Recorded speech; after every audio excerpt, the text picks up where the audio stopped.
Com efeito, vos tornastes tessalonicenses, imitadores nossos e do Senhor, tendo recebido a palavra, posto que em meio de muita tribulação, com alegria do Espírito Santo, de sorte que vos tornastes o modelo para todos os crentes na Macedónia e na Acaia, porque de vós repercutiu a palavra do Senhor, não só na Macedónia e Acaia, mas por toda a parte se divulgou a vossa fé para com Deus, a tal ponto de não termos necessidade de acrescentar coisa alguma.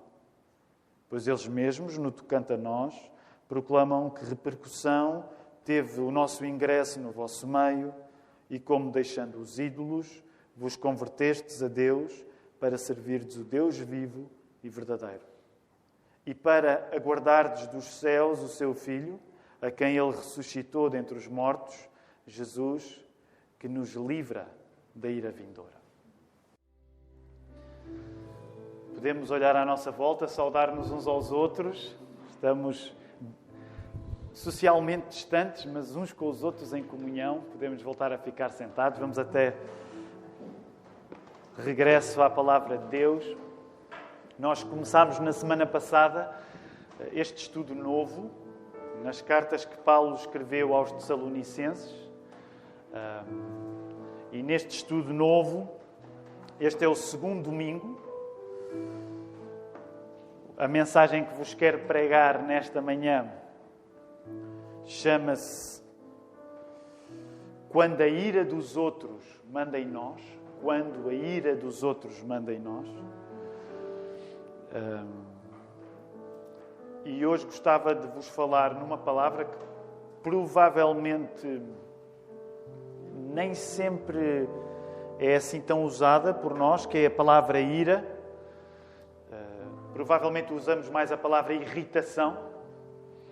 E gostava que pudéssemos investir o nosso tempo juntos a pensar numa boa forma de ira, porque uma das expressões usadas no texto bíblico é ira vindoura, a ira de Deus.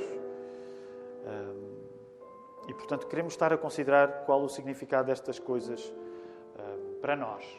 Vimos na semana passada que os Tessalonicenses são cristãos que, quando se ouvia falar da história deles, rapidamente suscitavam admiração. A fé deles nasceu no meio da oposição, de confronto, e eles eram cristãos corajosos, sem medo do confronto. Se os Tessalonicenses tivessem medo do confronto, nunca teria havido igreja em Tessalónica. E uma das coisas que nós encontramos hoje, nestes versos que estamos a ler, é um elogio de Paulo ao facto de eles tão corajosamente terem abandonado a idolatria. A palavra idolatria, quando nós a ouvimos, uma das primeiras imagens que nos pode surgir é de alguém dobrado em adoração a uma estátua estranha, por exemplo. A uma divindade qualquer que nós tenhamos como pagã. E então usamos a palavra idolatria e provavelmente podemos ter imagens dessas a vir à nossa cabeça. Mas uma das coisas que gostaria de suscitar para a nossa reflexão bíblica nesta manhã é que a idolatria vai além de alguém dobrado diante de um altar estranho, diante de uma estátua. Neste primeiro capítulo da carta de Paulo aos Tessalonicenses, uma das coisas que nos vai ser demonstrada é que quando nós vivemos com medo da opinião de alguém, isso também é parte daquilo que a idolatria pode ser. Portanto, quando tu vives condicionado por medo que alguém se ire contigo, alguém que não Deus, isso também é uma forma de idolatria. Logo, a única ira que nos deve impressionar, e impressionar de uma maneira positiva, é a ira de Deus. Que nós, enquanto cristãos, acreditamos que estamos livres dela graças àquilo que Cristo fez. Então é considerando o modo como nós nos relacionamos diante da ira dos outros, considerando o modo como nós nos relacionamos diante da ira de Deus, que eu gostaria que o Senhor pudesse suscitar nesta manhã Não só conhecimento para as nossas cabeças, mas alegria para os nossos corações também. E é por isso que nesta hora nós vamos orar, pedindo a Deus isto mesmo. Deus Pai, nós agradecemos, nós estamos satisfeitos por estar juntos aqui. Temos como um privilégio de cada vez que podemos estar juntos em Teu nome. Sentimos esse privilégio mais desde que vivemos acautelando o coronavírus, Senhor. E agradecemos-te porque neste domingo em particular, numa hora que tantas casas têm de fechar a sua porta, nós agradecemos-te, Senhor, pela liberdade que nos foi dada para podermos ter a porta aberta, Senhor. Nós queremos reconhecer que somos impressionáveis e às vezes, como já orámos hoje, Senhor, como já confessámos hoje diante de Ti, às vezes impressiona-nos mais o poder dos outros do que o Teu poder. Ó Senhor, perdoa isso em nós. Nós queremos pedir-te que o Teu poder seja impresso no nosso conhecimento e no nosso coração esta manhã, de um modo que nós fiquemos pessoas mais corajosas e mais prontas para trazer esperança aos outros.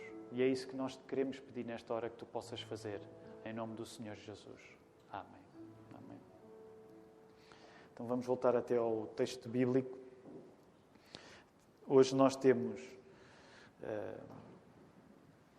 do verso 6 até ao verso 10 e eu gostaria de, ainda antes de falar acerca destes versos em particular, termos uma oportunidade para fazer uma leitura rapidamente panorâmica. Na quinta-feira, e não esqueçam, todos aqueles que puderem, à quinta-feira nós voltamos a estar juntos. À quinta-feira não é pregado um novo sermão, mas voltamos ao sermão do domingo anterior para digeri-lo enquanto comunidade. Então trazemos as nossas questões, quando temos dúvidas, escrevam-nas para geral@igrejadalapa.pt. Trazemos as nossas impressões, partilhamos o texto de um modo diferente, saltamos mais na Escritura de um lado para o outro para compreender as ligações que existem. É um tempo especial em que nós continuamos de volta da palavra, de certo modo mais informalmente, mas também procurando uma certa profundidade que ao domingo não temos tempo para fazer. Então, ainda na quinta-feira passada perguntava, ninguém se deve sentir especialmente culpado, mas tendo em conta que foi uma coisa que eu sugeri que acontecesse, não precisam de se manifestar. Mas eu tinha sugerido no domingo passado que pudessem ler as duas cartas, que não levaria sequer 20 minutos. Eu espero que tenham conseguido fazer. Se foram pecadores especialmente miseráveis na semana passada, podem fazê-lo ainda nesta semana, mas leiam as duas cartas. O que vamos fazer agora é rapidamente ter uma ideia geral. Vamos subir ao monte, não é?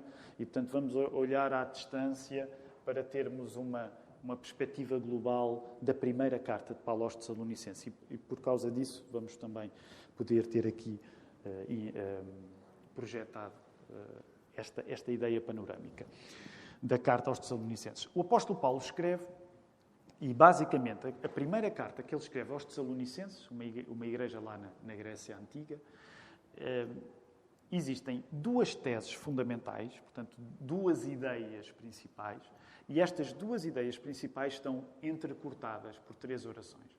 Então, há uma pequena oração no início, há uma ideia central, já vamos ver isso com mais detalhe, há uma segunda oração a meio da carta, há a segunda ideia central e há uma oração final. Então, portanto, duas teses fundamentais entrecortadas por uma primeira oração, uma segunda oração e uma terceira oração. Para termos uma ideia genérica, vamos perceber como é que isto funciona aqui. A oração de entrada, que foi o texto que nós lemos na semana passada, está no capítulo 1, do verso 1 até o verso 5, em que, fundamentalmente, Paulo está a agradecer em oração a fé dos Tessalonicenses. Logo de seguida, nós encontramos a primeira tese, a primeira ideia fundamental que a carta desenvolve, que é um movimento de celebração da fé dos Tessalonicenses. E agora temos algumas ideias dentro desta ideia fundamental, que é Paulo celebra a fé dos Tessalonicenses. A memória de como os Tessalonicenses corajosamente se converteram e abandonaram os ídolos, que é precisamente o texto que nós estamos a ler hoje. Portanto, do verso 6 até ao verso 10 do capítulo 1. Logo de seguida, a memória de como Paulo tinha pregado em Tessalónica, atarefada e amorosamente. E encontram isso entre o verso 1 e 12 do capítulo 2. Depois, como o sofrimento dos Tessalonicenses deveria participar do sofrimento de Cristo. Encontramos isso no verso 13 até ao verso 16 do capítulo 2. E de seguida, as notícias do fortalecimento da fé deles trazidas por Timóteo, do verso 17 até ao verso 10 do capítulo 3. Depois, o que é que vamos encontrar? Esta segunda oração, agora, Paulo ora pela firmeza dos Tessalonicenses. Essa segunda oração vocês encontram no capítulo 3, no verso 11 até ao verso 13. Depois desta segunda oração, que está lá a meio, vamos para a segunda ideia fundamental da carta que Paulo escreveu, que é um movimento de chamada à firmeza. Por isso mesmo também, o tema dos nossos estudos é Fica Firme. É o tema do estudo destas cartas que Paulo escreveu aos Tessalonicenses. Nesta chamada à firmeza, nós encontramos uma fé consistente com o que Jesus ensinou através da santidade no nosso corpo, entre o verso 1 e o verso 8 do capítulo 4. De seguida, servir amorosamente os outros, entre o verso 9 e o verso 12 do capítulo 4. Depois, a resposta que Paulo dá a perguntas acerca do futuro. Na semana passada mencionei isto, a igreja de Salónica tinha perguntas acerca do futuro, acerca do que é que estava a acontecer com os crentes que morriam, entretanto, antes de Jesus voltar, e isso encontram entre o verso 13 e o verso 18. E depois ainda, como a fé motiva a esperança, como nenhum outro império consegue. Lembrem-se que estamos a falar de uma época cuja segurança era a paz romana, a pax romana. E intencionalmente o apóstolo Paulo quer criar um contraste, que ele apresenta não somente nesta carta, noutras que escreveu no Novo Testamento, entre a paz que o imperador César conseguia e a paz que Jesus Cristo conseguia. Isso vocês encontram entre o verso 1 e o 11 do capítulo 5. E, finalmente, a chegar ao fim da carta, preceitos vários, recomendações várias, entre o verso 13 e 22. Como de oração derradeira, uma oração final de agradecimento e bênção, no verso 23 até ao verso 28. Assim, panoramicamente, é esta a estrutura da primeira carta que Paulo escreve aos Tessalonicenses. Ainda sobre os primeiros 5 versos, voltem a olhar para o capítulo 1, nós vamos falar, não nesses primeiros 5 versos, já fizemos a leitura desse texto na semana passada, mas eu gostaria de notar, na quinta-feira falámos mais detalhadamente sobre isto, mas sobre esse trio tão bonito que nós encontramos aí ainda na oração de agradecimento que Paulo faz a Deus a partir do exemplo dos Tessalonicenses, que é a referência ao trio de fé, esperança e amor. Fé, esperança e amor. Encontram no verso 3. Que é, como alguns recordarão, um tema que vai ser recuperado na primeira carta que Paulo escreveu aos Coríntios. Crê-se que estas cartas que escreveu aos de Tessalónica terão sido as primeiras que Paulo escreveu. Portanto, só mais tarde é que vem, e aí desenvolvido naquele hino do capítulo 13 da primeira carta aos Coríntios, mas já aqui estava, e isso é especialmente bonito. Quando Paulo fala acerca dos Tessalonicenses, Paulo fala de coração todo, de coração cheio. Por isso mesmo, Paulo menciona os Tessalonicenses no verso 2, relembra-os no verso 3, conhece-os no verso 4. Também por isso é saborosa a memória de como Paulo lhes pregou o Evangelho quando esteve com eles em Tessalónica. E nós encontramos essa memória aí no verso 5, quando está dito: porque o nosso Evangelho não chegou até vós tão somente em palavra, mas sobretudo em poder no Espírito Santo. E quero sublinhar aí esses dois termos, palavra e poder. O que o apóstolo Paulo está a dizer é: eu não fui apenas dar-vos discurso. Até porque, como nós costumamos insistir muito aqui na igreja, a ideia de palavra nunca é uma ideia platónica, grega, de teoria versus prática. E aqui a palavra está associada à ideia de poder, porque quando se usava o termo poder neste contexto, a ideia é que ele significaria milagres a acontecer. Portanto, a ideia era: eu prego-vos a palavra, prego-vos um evangelho e esse evangelho manifesta-se em milagres. Também é esse padrão que nós encontrávamos no Senhor Jesus. Ele ensinava e fazia milagres. E é isto que o apóstolo Paulo está aqui a lembrar. Eu estive aí, eu não estive apenas a dar-vos um curso de formação. Vocês viram o poder que o evangelho que eu preguei tinha na vossa vida. Quando Paulo foi até aos Tessalonicenses, Paulo deu tudo. O que é que os Tessalonicenses deram? Tudo deram. E tudo isto, o facto de Paulo dar tudo, o facto dos Tessalonicenses dar tudo, sublinha o facto de haver sofrimento vindo do conflito, sofrimento esse que não é vivido como a palavra final, mas vejam bem, este quadro de se dar tudo, desde Paulo aos Tessalonicenses, é coroado pela essa incrível experiência de o sofrimento ser vivido com alegria. É isso que nós encontramos aí no verso 6. Com efeito, vós, os Tessalonicenses, vos tornastes imitadores nossos e do Senhor, tendo recebido a palavra, posto que em meio de muita tribulação, com alegria. Os Tessalonicenses tornam-se um modelo de fé para Paulo e para qualquer cristão em qualquer lugar. É isso que nós vamos encontrar aí no verso 7 e no verso 8. Vocês tornaram-se um modelo para os crentes na Macedónia e na Acaia de um modo tal, estou a parafrasear o verso 8, que eu já nem é preciso acrescentar nada. Não é preciso acrescentar nada. E isto significa uma coisa incrível, sempre que o assunto é sofrimento. E uma vez mais, já o disse a semana passada, já disse tantas vezes e voltamos a repetir, nenhum cristão deseja sofrer. Nenhum cristão é masoquista. Na Lapa ninguém tem gozo em sofrer. Ninguém procura sofrer.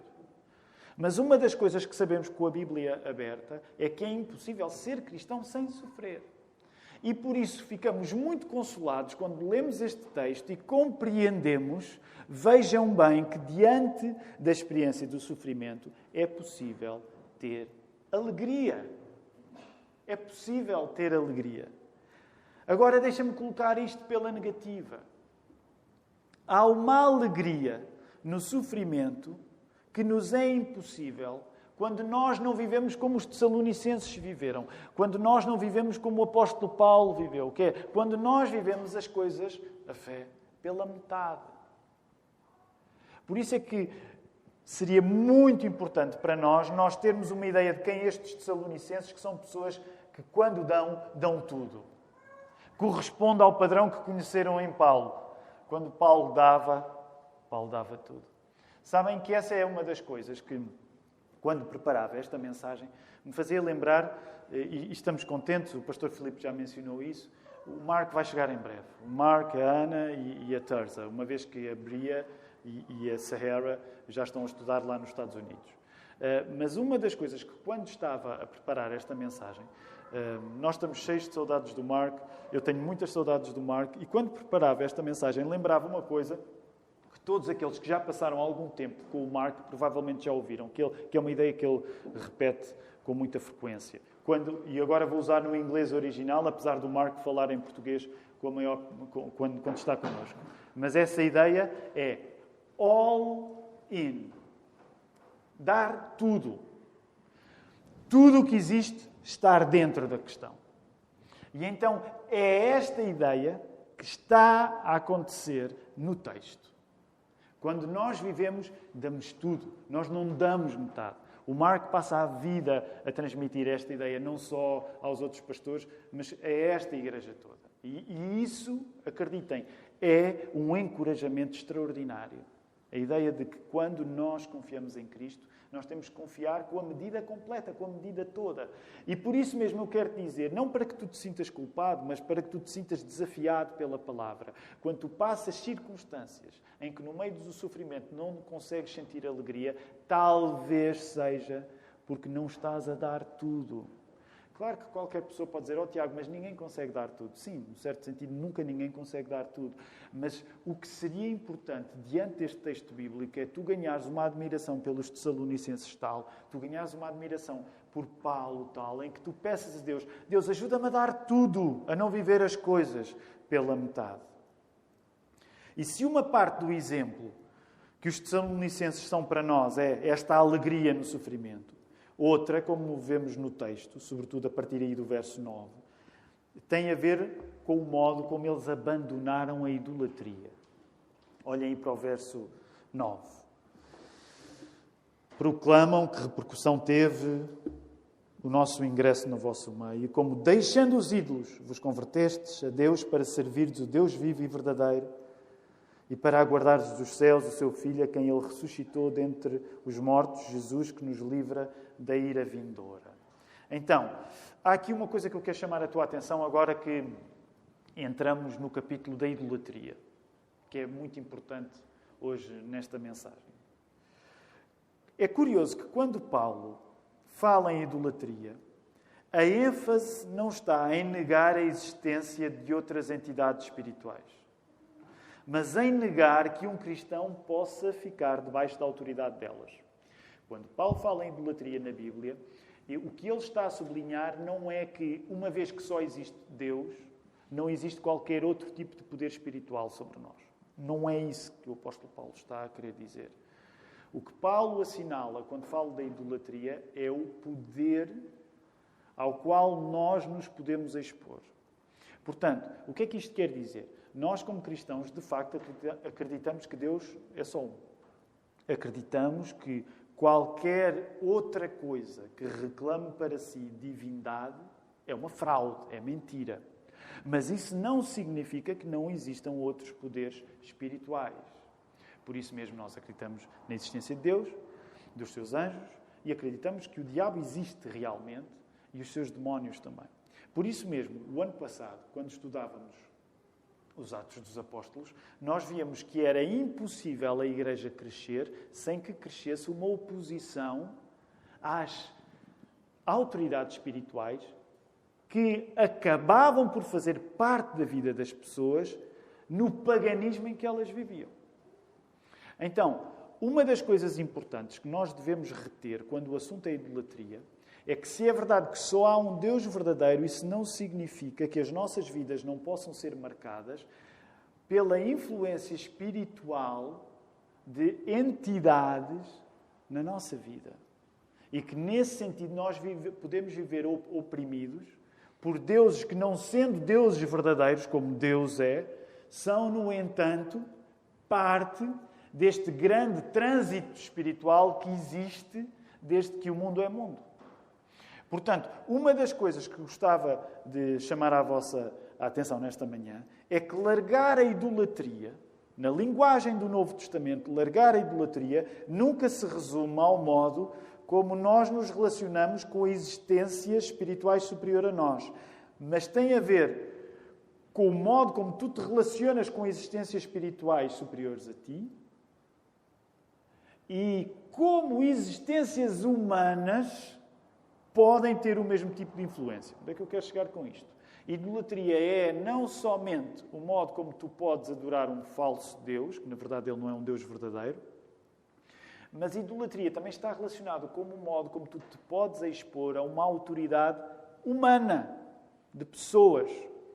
Portanto, o problema da idolatria é vasto no Novo Testamento e ele passa, sem dúvida, pelas religiões que existiam na altura e passa pela liberdade que um cristão era chamado a ter dessas religiões, de onde ele vinha, desse paganismo. Era o caso dos Tessalonicenses, eles tinham abandonado as suas religiões pagãs.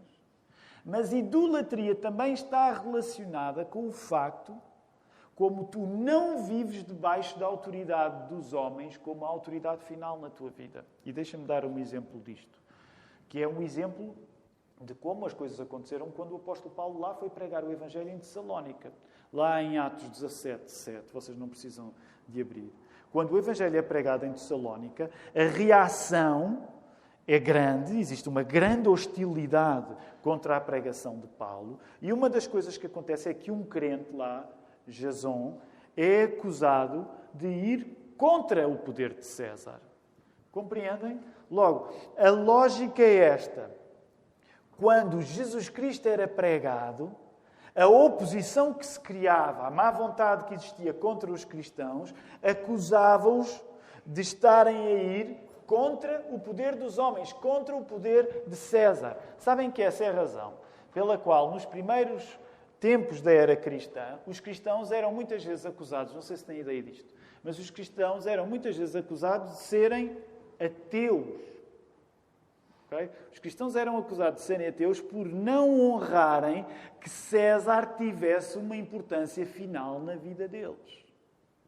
Logo, quando nós falamos de idolatria, uma das coisas que está em causa é, quando tu acreditas em Cristo, isso implica que tu denuncias qualquer outra autoridade na tua vida como não mais uma autoridade final. Acreditar em Cristo implica sempre denunciar que qualquer outra autoridade, seja espiritual, seja humana, não pode exercer sobre nós poder final. Logo, nós vivermos deixando os ídolos, sem que eles exerçam poder sobre nós, sem medo da devida ira vindoura de Deus. Eu já vou voltar ao assunto da ira vindoura de Deus. A ira vindoura de Deus, e só para dar já um aperitivo, é a ideia que Deus vai julgar todas as pessoas. Deus vai julgar todas as pessoas. Essa é a ira vindoura de Deus. Nós vivermos deixando os ídolos sem medo da ira de Deus significa uma visão clara acerca do futuro, que, como vimos na semana passada, é fundamental para a firmeza da nossa fé. Vale a pena, então, compreender que nós devemos olhar para o poder que os homens têm em nós da maneira certa e devemos olhar para o poder que Deus deve ter em nós da maneira certa também. O que é que isto significa em termos práticos? Quando vos digo que se tu respeitas, vamos dizer assim, se o respeito que tu tens ao poder dos homens na tua vida for final, tu praticas uma forma de idolatria. Se o poder que qualquer homem, qualquer mulher, qualquer instituição, qualquer governo, se o poder que qualquer governo pode ter na tua vida for um poder final, isso é um modo de idolatria. Agora reparem o que é que eu não estou a dizer. Eu não estou a dizer, até porque não poderia, eu não estou a dizer que um cristão, por ter Deus como a sua autoridade final, não se expõe a nenhuma autoridade humana. Até porque, curiosamente, uma das coisas brilhantes nesta carta que Paulo escreve aos Tessalonicenses é que ele vai chamar a atenção aos crentes que estavam a perder as suas responsabilidades enquanto cidadãos, deixando, por exemplo, de trabalhar, deixando de se envolver com as coisas do dia-a-dia. E o que o apóstolo Paulo vai dizer, agora estou a parafrasear, é: meus queridos, sejam bons cidadãos. Portanto, quando eu te estou a dizer que a maneira como tu respeitas os homens se tornar final da tua vida é uma maneira de idolatria, eu não estou a dizer que tu és chamado a desrespeitar o poder dos homens. Nós acreditamos que o facto de termos um governo, por exemplo, em Portugal 2021, independentemente do facto de teres votado neste governo em particular ou não, mas nós acreditamos que o facto de termos um governo é uma bênção de Deus, porque o próprio apóstolo Paulo explica que as autoridades existem para que a nossa vida seja menos má. Mas ao mesmo tempo que eu te quero dizer, agradece pela autoridade dos homens na tua vida quando ela é feita da maneira certa, eu quero dizer que tu não podes tomar essa autoridade dos homens como autoridade final na tua vida. E aqui chegamos ao ponto da mensagem. Quando a ira dos outros manda em nós. É muito fácil para nós, hoje em dia, apanharmos os maiores sustos quando os outros se irritam connosco. E eu não quero agora explorar exemplos muito práticos, vamos deixar isso até mais para quinta-feira. Mas numa época em que nós vivemos tão ligados, por exemplo, através da internet, o mais fácil hoje, e eu estou a caricaturar, o mais fácil hoje é tu ligas-te à internet, tu vês quem é a pessoa que está mais irritada, ou melhor, qual é a irritação mais global e tentas prestar vassalagem a essa irritação. Tentas aplacar o falso Deus da irritação global. Como quem diz, eu não faço parte do problema, eu faço parte da solução. E eu quero dizer-te, isso é uma forma de idolatria. E hoje em dia, creio que concordarias comigo, que pelo facto de nós estarmos tão ligados, as ondas de consenso que criam uma irritação coletiva assustam-nos, prendem-nos. O mais fácil é nós temermos o que é que vai ser de mim quando os outros se juntarem para se irritarem comigo. E caímos numa grande e trágica ironia, que é temos muito medo da irritação dos outros e esquecemos que a única ira que deveria suscitar o nosso receio é a ira vindoura de Deus. E é aqui na ira vindoura de Deus que eu quero terminar. Porque o que o apóstolo Paulo estava a dizer no verso 10 é que esta ira vindoura, que é a nossa convicção de que Deus, Jesus Cristo, como diz o credo dos apóstolos, virá para julgar os bons e os maus. Esta ira vindoura, nós hoje temos dificuldade em juntar a palavra ira a Deus. Parece que prescreveu esta ideia. Parece que já não fica bem dizermos isto. Mas a ideia é esta. Deus não se ira como tu te iras. Porque a nossa ira rapidamente redunda em irritação pecaminosa. A Bíblia também, é verdade que ela nos diz que é possível nós irarmos de uma maneira santa. Não é? Nós conhecemos aquela ordem, irai e não pequeis. No entanto, reconhecemos também que a maior parte das vezes que nós nos iramos, sai mau resultado, dá mau resultado. Ora, com Deus não é assim, porque Deus é bom. Deus não pode pecar. A ira dele de que a Bíblia fala é a ideia de que todos nós teremos de prestar contas. E a liberdade que nós devemos sentir é o que diz o verso 9. Por causa do seu Filho, a quem ele ressuscitou dentre os mortos, Jesus, nós estamos livres da ira de Deus. E é nesta ideia que eu gostaria de terminar. Sabermos que o final que nos espera não é a ira divina, mas Cristo é o que dá firmeza à nossa fé. Eu gostaria que ao longo desta semana tu pudesses considerar como deves cultivar esta confiança em Deus na ira divina e como deves cultivar uma liberdade da irritação dos outros. E seria interessante, se Deus assim permitir, que nós na quinta-feira falássemos acerca disso. Mas esta é a ideia que eu gostaria de deixar com todos nós nesta hora. A liberdade que através de Jesus nós temos, porque Jesus pagou, morrendo e ressuscitando, aquilo que era necessário para nós ficarmos em paz com Deus, a liberdade que nós podemos ter diante da ira vindoura, deve manifestar-se em liberdade da irritação dos outros não ter domínio na nossa vida. E, portanto, nós queremos terminar o nosso encontro hoje, o nosso culto, pedindo esta coragem a Deus. Novamente, não significa indiferença à justa autoridade que as pessoas podem ter diante de nós. Não significa indiferença em relação às responsabilidades que nós, como cidadãos, temos.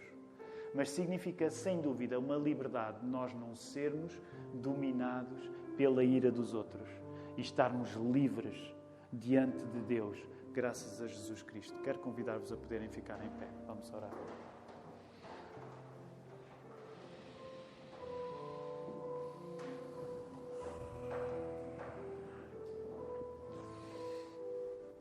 Senhor, nós cometemos muitos erros a partir da nossa ira. Tu conheces o meu coração, conheces o coração de cada um de nós. A nossa ira cega-nos. Nós, quando nos iramos, acabamos tão desfigurados que nem nos reconhecemos, Senhor. Se às vezes fôssemos fotografados nos momentos que nos iramos ou fôssemos filmados nos momentos que nos iramos, ó Senhor, nós sentiríamos um calafrio de nojo connosco próprios. E, no entanto, ó Senhor, depois diante de Ti, da Tua santidade, tratamos como se fosse uma irrelevância. Não sentimos o justo temor de Tu seres perfeito e de exigires perfeição a nós, Senhor. Senhor, nós queremos pedir que Tu nos dês a coragem de nós não vivermos escravos da nossa própria ira, de nós não vivermos escravos da ira dos outros.